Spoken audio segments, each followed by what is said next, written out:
Sa nakalipas na 2 linggo, talagang halos winasak na ng Estados Unidos at Israel ang bansa ng Iran. Wala na si Ayatollah Khamenei at ang military ng Iran ay tila nagkawatak-watak na at nawalan na ng direksyon. Ano man ang mangyari sa mga susunod na araw, malinaw na isang bagay ang tiyak, ang hinaharap ng Middle East ay tuluyan ng nagbago. Sa antas ng taktikal na labanan, napakalaki na ng naging tagumpay ng Washington at Jerusalem. Nakamit nila ang halos ganap na kontrol sa impapawid sa malaking bahagi ng teritoryo ng Iran. Kaya nilang tamaan ang halos anumang target kahit kailan nila gusto, saan man nila gusto, at gamit ang anumang armas na kanilang piliin. Matapos ang dekada-dekadang tensyon at tinatawag na Regional Cold War, tila unti-unti nang dinudurog ng Israel ang matagal na nitong kaaway. Samantala, labis ang kumpiyansa ng Estados Unidos sa lakas nito, kaya nga si Donald Trump ay agad nang nagdeklara ng tagumpay. Subalit ang tagumpay sa battlefield ay hindi sapat para masabing panalo na sa digmaan. Sa ngayon, napakalaki ng agwat sa pagitan ng tactical na domination ng Estados Unidos at Israel at ng tunay na strategic victory na nais nilang makamit. Matapos ang 2 linggo ng walang tigil ng pambobomba, nananatiling nakatayo ang Islamic Republic ng Iran at ang ideya ng pagbabago ng régimen ay tila lalong naging malabo. Sarado pa rin ang Strait at ang buong Middle East, lalo na ang mga mayayamang bansa sa Gulf, ay patuloy na nasa ilalim ng banta ng posibleng pag-atake. Ang bagong Supreme Leader ng Iran ay hindi rin nagpapakita ng senyales ng pakikipagkompromiso. Sa katunayan, sinasabi ng marami na siya ay mas matigas pa sa kanyang paninindigan kumpara sa kanyang ama. At kung susuriin ang mga pahayag mula sa Iran nitong mga nakaraang araw, malinaw na wala silang balak matras. Kung mabilis mong titignan ng mga balita, madaling makita na halos araw-araw ay nananalo sa karamihan ng mga labanan ang Estados Unidos, Israel, at ang kanilang mga kalyado. Subalit pagdating sa mas malaking tanong, sino nga ba talaga ang nananalo sa digmaan, iyan ang mahirap sagutin. Pero bago natin simulan yan, kung bago ka pa lamang sa aming channel, huwag mo sana kalimutan na mag-subscribe para naman lagi kang updated sa mga ganitong uri ng video. The case for the coalition. Kapag ang mga bansa ay pumapasok sa digmaan, ano nga ba talaga ang sukatan ng tagumpay? Ang digmaan ay talagang hindi simpleng kompetisyon. Hindi ito parang paligsahan na kung sino ang mas maraming napapatay na kalaban o mas maraming target ang napupuruan ay siyang uuwi ng may tropeyo at karapatang magyabang. Sa totoo lang, ang digmaan ay isang paraan para makamit ang isang layunin.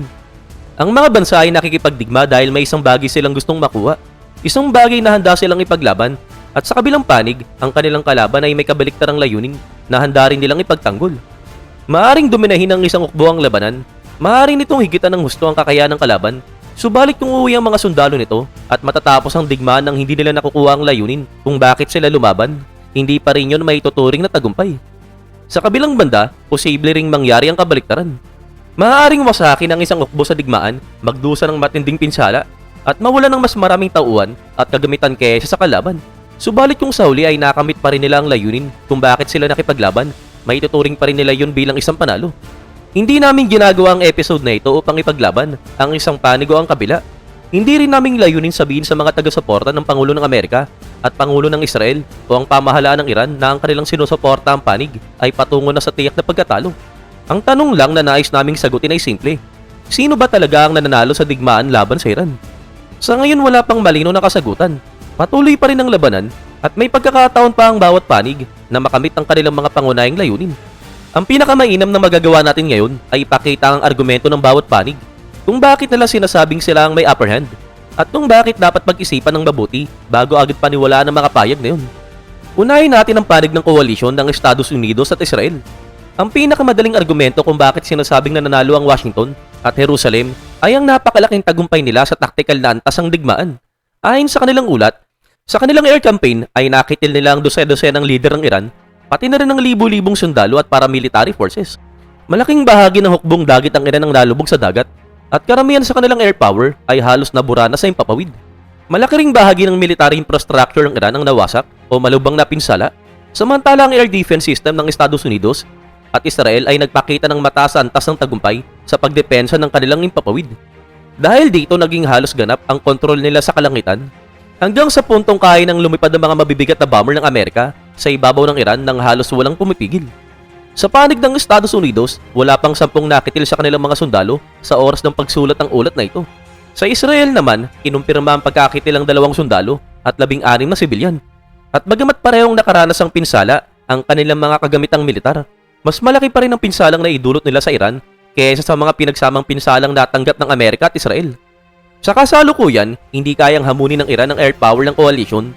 Hindi rin ito nagawang mahila ang Estados Unidos at Israel sa mamahaling labanan sa lupa. Maaring hindi pa nakakamit ang Estados Unidos at Israel ang lahat ng kanilang layunin. Subalit ano man ang tawag sa sitwasyong ito, malinaw na hindi sila ang natatalo. Kung susuriin ang mga pangunahing layunin na tila inahabol ang Israel at ng Estados Unidos, kabilang dito ang pagbagsak ng kasalukuyang rehime ng Iran, pag-alis ng anumang banta ng Iran laban sa Israel at ang buong Middle East, at ang tuluyang pagtatapos ng nuclear program ng Iran. Sa ngayon talagang mayroong kalituan kung ano nga ba talaga ang eksaktong layunin ng coalition sa digmaan na ito, lalo na pagdating sa panig ng Estados Unidos. Subalit malinaw ang pangkalahatang direksyon. Wala nang ayatollah na magbabanta sa Israel, sa Estados Unidos o sa kanilang mga kalyado sa inaharap. Sa kabila ng lahat ng pinsalang nagawa nila, hindi pa rin gaanong mas malapit ng Estados Unidos at Israel sa pagkamit ng mga layuning yun kumpara sa kung nasaan sila 2 linggo na ang nakalipas. At marahil mas nakakabahala pa, hindi pa malinaw kung paano nila yung tuluyang makakamit. Halimbawa, ang usapin sa regime change. Depende kung sino ang tatanungin, may mga araw na sinasabi ng mga leader ng coalition na ito ay pangunahing layunin ng digmaan at may mga araw na hindi. Subalit sa pinakasimpleng paliwanag, nais nilang masiguro na ang Iran ay pamumunuan ng mga taong hindi na magiging banta sa inaharap. Subalit kahit nakitil na ang dating supreme leader ng Iran, pati na marahil ang kanyang inner circle at mga kalyado sa loob ng pamahalaan, hindi pa rin mas nagiging moderato ang bagong pamunuan ng Iran.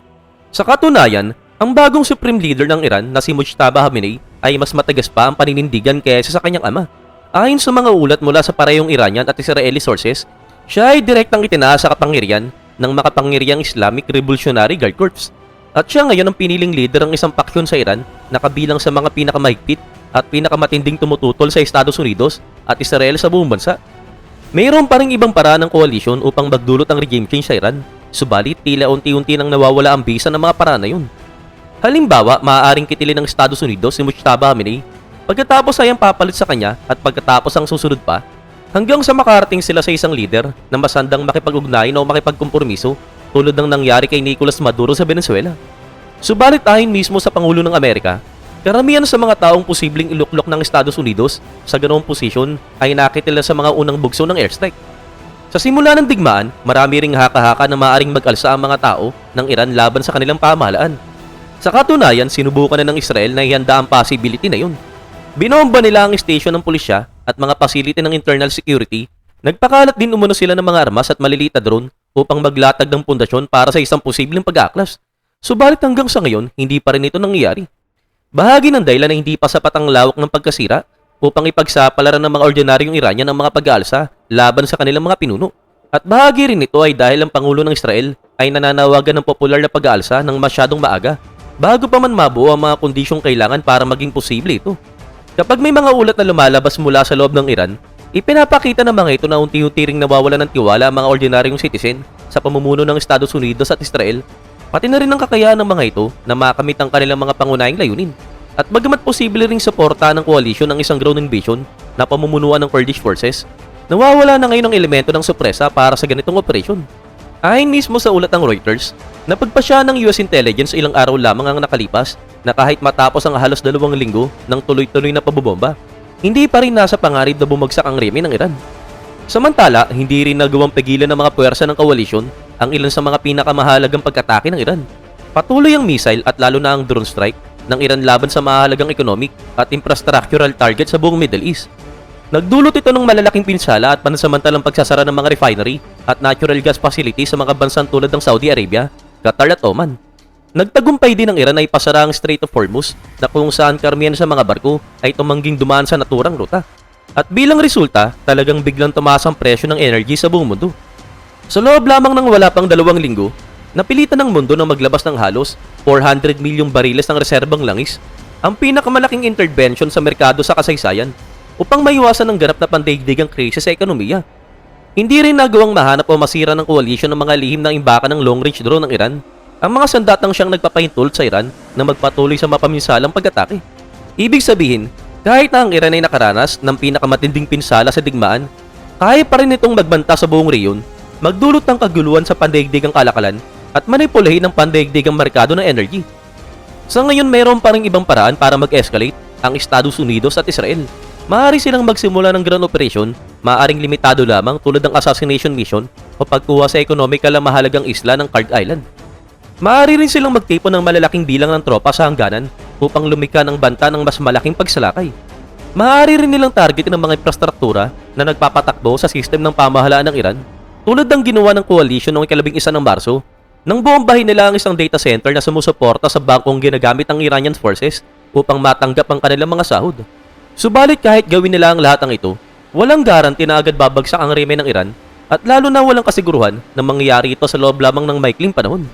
Sa katunayan, ang suporta na mayroon ng administration na Trump para sa operasyon na ito, maging sa loob ng Amerika o ibang bansa, ay unti-unti na talagang umihina. Ayon sa pinakahuling mga survey sa opinyon ng publiko, karamihan sa mga Amerikano ay talagang tumututol na sa digmaan. Sa pandaigdigang antas naman, sinabi ni Emmanuel Macron sa isang video call ng mga leader sa G7 na walang makapagsabi kung ano nga ba talaga ang nais makamit ni US President Donald J. Trump sa patuloy na digmaan laban sa Iran. Ayon din sa ilang Israeli sources, naghahanda na ang Jerusalem sa possibility na maaaring biglang umatras ang Estados Unidos sa digmaan nang hindi nakakamit ang karagdagang mga layunin. At kung mangyari ngayon, malaki ang possibility na mapilitan din ng Israel na unti-unting tapusin ang kanilang sariling operasyon. At dito ngayon papasok ang mahalagang tanong. Kung sakaling umatras ang Estados Unidos sa digmaan sa mga susunod na araw at ang sitwasyon ay mananatiling katulad ng nakikita natin ngayon, may tuturing ba talaga yun na isang tagumpay? A case for Iran. Kung titignan natin ang sitwasyon mula sa panig ng Iran, mapapansin natin na ang mga bagay na pabor sa coalition ay siya ring mga bagay na nagiging problema para sa Iran at kabaliktaran din. Sa kabila ng lahat, malinaw na sa ngayon ay malubang napipinsala ang Iran sa digmaan. Ang kanilang pamunuan bago magsimula ang digmaan ay halos nabura na. Ang kanilang mga military ay humina at ang kanilang matagal ng problemang pang-ekonomiya ay lalo pang lumalala. Subalit hindi tulad ng Estados Unidos at Israel, iba ang pangunahing layunin ng Iran sa digmaan na ito. Ang kanilang layunin ay mabuhay at magpatuloy. Sa kasalukuyan, nananatiling nakatayo ang Islamic Republic ng Iran at kahit malinaw na nagkamali sila sa kanilang mga pag-atake laban sa mga Gulf State at iba pang mga pamahalaan sa rehiyon, tila gumagana pa rin ang kanilang pangunahing estratehiya sa digmaan laban sa kanluran. Ang mga missile, drone at simay ng Iran ay tunay na nagdulot ng pagsasara ng Strait of Hormuz. At sa paggawa nito, nagawa nilang hawakan sa isang uri ng hostage situation ang pandaigdigang ekonomiya. Kung ang layunin ng Iran sa digmaan na ito ay makamit ang parehong pamantayan ng tagumpay na hinahabol ng Amerika o Israel, masasabing napakasama ng kanilang naging performance. Pero hindi yun ang kanilang layunin. Mayroon silang sariling hanay ng mga layunin. At dahil dito, ibang pamantayan din ang ginagamit upang sukatin ang kanilang tagumpay o pagkatalo. Para sa Iran, ang pinakamahalagang layunin ay ang kaligtasan ng kanilang estado. Hindi lamang kaligtasan ng isang leader o ng ilang opisyal, kundi ng mismong Islamic Republic. At sa ngayon, ito ay nananatili pa rin nakatayo. Subalit may isang malaking problema para sa Iran, hindi pa tapos ang digmaan. Dahil ang layunin ng Iran ay panatiliin ang isang bagay, hindi sirain ang isang bagay. Maaari lamang nilang masabing nagtagumpay sila kapag natapos na ang digmaan.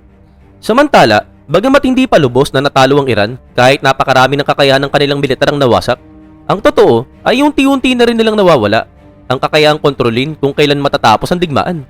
Kung hindi na sila makakapag-desisyon kung kailan matatapos ang labanan at nasa gitna na sila ng digmaan, iisa na lamang ang natitirang option para sa kanila. At ito ay kumapit ng mahigpit at umasa na darating ang puntong mapapagod ang koalisyon o magpapasya itong masyado ng mahalang halaga ng digmaan upang ipagpatuloy pa ito. Sinusubukan ng Iran ang magdulot ng gastos at pressure sa koalisyon. Iyon mismo ang dahilan kung bakit isinara nila ang Strait of Hormuz at nagsagawa ng mga pag-atake sa iba't ibang bahagi ng Middle East. Subalit dahil sa matinding pinsalang tinanggap na ng Iran, unti-unti na ring umihina ang kanilang kakayahang magdulot ng ganitong pressure. Sa katotohanan, walang sino man sa labas ng Iran ang may tiyak na alam kung gaano pa karami ang natitirang armas ng Iran. At sa yugtong ito ng digmaan, posible ring hindi na rin sigurado ang mismong mga leader ng Iran kung gaano pa kalaki ang kanilang mga natitirang kakayahan. Subalit talagang isang bagay lamang ang malinaw, may hangganan ng kanilang arsenal. May limitadong bilang lamang sila ng mga missile, drone at launcher, pati na rin ng mga tauang sinanay upang gamitin ng mga ito. Sa tuwing nagpapakawala ng mga sandata ang Iran, hindi lamang sila umatake, naglalanta din sila ng kanilang mga launch site at infrastruktura. At ang ibig sabihin, bawat paggamit ng mga missile o drone ay nagbubunyag ng mga location na maaaring matunton, targetin at tuluyang wasaki ng kanilang mga kalaban. Sa madaling salita, habang mas ginagamit ng Iran ng kanilang mga armas, mas naglalagay sa pangarib ang natitira nilang kakayahang lumaban. At gaya ng nakita na natin, kaya na ng Iran ang magdulot ng pinsala sa mga target sa Middle East kung gugustuhin nila. Subalit ang kanilang estratehiya ay mas epektibo kapag ang kanilang military capabilities ay nagsisilbing banta, hindi palaging ginagamit bilang aktwal na sandata ng pagkawasak. Kung halimbawa ay matatapos ang digmaan bukas at mayroon pang natitirang missile, drone at simay ng Iran, maaari nilang agad gamitin ang mga ito upang magbanta muli sa buong rehiyon. Subalit talagang mayroong isang problema. Alam ito ng kanilang mga kalaban at alam din ito ng mga bansang posibleng maging mga target. Ayon sa ilang ulat mula sa mga bansa sa Gulf, kahit na mayroong sama ng loob ang ilang pamahalaan sa rehiyon dahil sa desisyon ng Estados Unidos at Israel na ilagay sa pangaribang regional security, malinaw pa rin talaga ang kanilang mga panawagan. Kung sisimulan nyo ang digmaan, siguruhin nyong tatapusin nyo ito. Para sa Washington, Jerusalem at sa mas malawak na kanlurang mundo, halos pareho rin ang kanilang kalkulasyon. Maaring naiwasan sana ang digmaan na ito at hanggang ngayon ay pinagdedebatehan pa rin kung tama ba ang naging desisyon na simulan ito. Subalit sa punto na ito, ang pinakamasamang posibleng mangyari para sa coalition ay ang umatras. Kapag nangyari yun, mananatiling nakatayaw ang remen ng Iran. Mas lalo pang titibay ang isang mas matigas at mas radikal na pamahalaan at mapapatunayang epektibo ang buong estratehiya ng Iran sa paglika ng kaguluhan sa rehiyon. At ang ibig sabihin, ang bagong pamunuan na mas extremist pa ay malamang na lalo pang papalakasin ang kanilang estratehiya para sa mga susunod na yugto ng labanan. At isipin na lamang ang magiging implication nito sa ambisyon ng Iran na magkaroon ng nuclear weapon kung ang kanilang mga conventional weapon pa lamang ay nagagawa ng magdulot ng ganitong kalaking kaguluhan sa buong mundo. Kaya kahit may argumento na maaaring ideklara ng Iran ang tagumpay kung sakaling magpasya ang Estados Unidos at Israel at tapusin ang digmaan ngayon, posible ring napahamak ng Iran ang sarili nitong situation. Maaaring nakalika sila ng mga kondisyon na kung saan hindi na kayang basta na lamang ihinto ng coalition ng operasyon habang nananatiling nakatayaw ang remen ng Iran.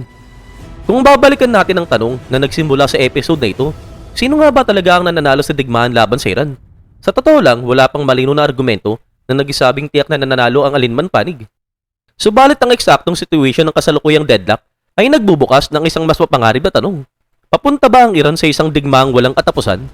Isang digmaan na kahit ang Estados Unidos, Israel, o kahit sino man ay hindi naman talaga gustong mangyari. Sa punto na ito, talagang napakalalim na ng pinasok ng coalition sa digmaan na ito. At kung hindi pa rin magbabago ang situation, tila may hirapan silang tapusin ang labanan habang nananatiling umiiral ang Islamic Republic of Iran. Dahil kung mangyayari yun, para na rin nilang pinapatunayan na tama ang buong strategy ng Iran sa geopolitics habang iniiwan ng bansa sa kamay ng isang mas mapangarib na hanay ng mga lider. Subalit hindi rin maaaring basta umatras ang Islamic Republic of Iran. Pagkatapos ang lahat, ang pangunahing layunin nila sa digmaang ito ay ang mismong kaligtasan ng kanilang estado. At ang ibig sabihin, ang pagsuko o pagkapit sa kompromiso sa ilalim ng anumang sitwasyon ay isang bagay na hindi nila maaaring gawin. Sa puntong ito, parehong nawala na ng ilang mahalagang opsyon ng dalawang panig. Para sa Iran, unti-unti nang nauubos ang kanilang mga missile, drone at launcher, at bukod pa rito, nasira na rin ang pasensya at pagtanggap ng maraming bansa sa Arab world sa kanilang mga aksyon.